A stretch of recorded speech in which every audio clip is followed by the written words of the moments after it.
In this video demonstration, I will show you how to add different filters and textures to your cutout objects before we place them onto our A4 blank white background.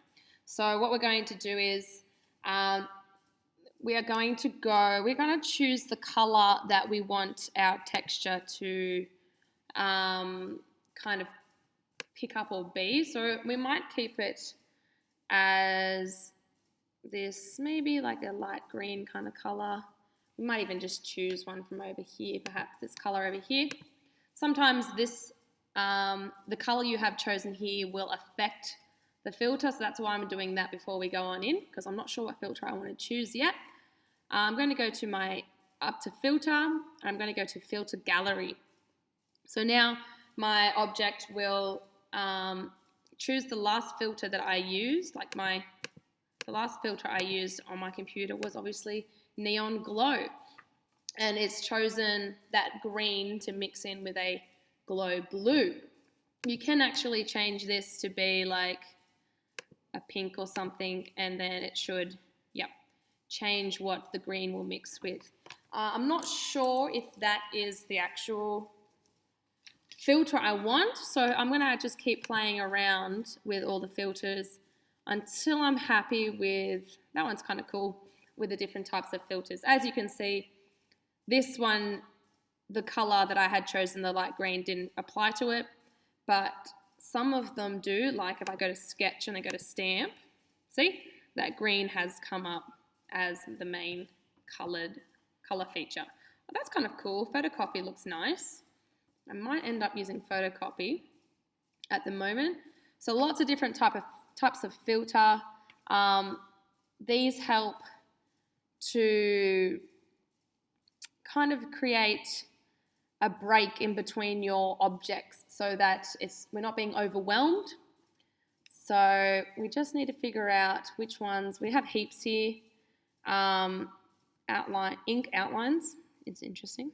Let's see what that looks like. That's really dark. So I want you to go and have a look.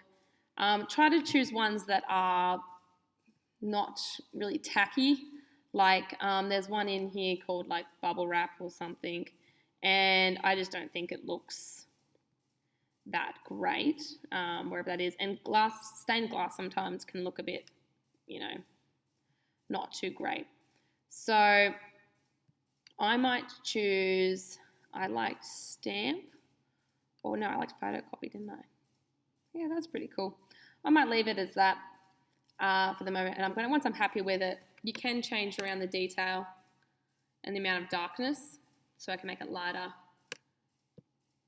just by changing it around. I actually liked it darker, and the detail I think was quite already at a nice place. I'll keep it there. So have a bit of a play around with those numbers and then press OK. Awesome. So we have one of our objects ready to insert onto our blank canvas. So what we're going to do now is go to select all. So that's going to copy everything here. This checkered background is going to be transparent, so it's all fine that it has selected all of that. I'm going to go to edit, we're going to go copy. So now this is all copied. I'm going to go over to our self-portrait as objects, as you should have named it. We're going to go to edit and paste. Yay! So there is one of the objects. Obviously it's too big at the moment, so I'm actually going to go to the move tool, remember? Move tool, and make sure my transform controls are on. Otherwise you can't find the corner to resize it. When you're resizing your image, please hold down Shift, and holding Shift still, drag it down to be smaller.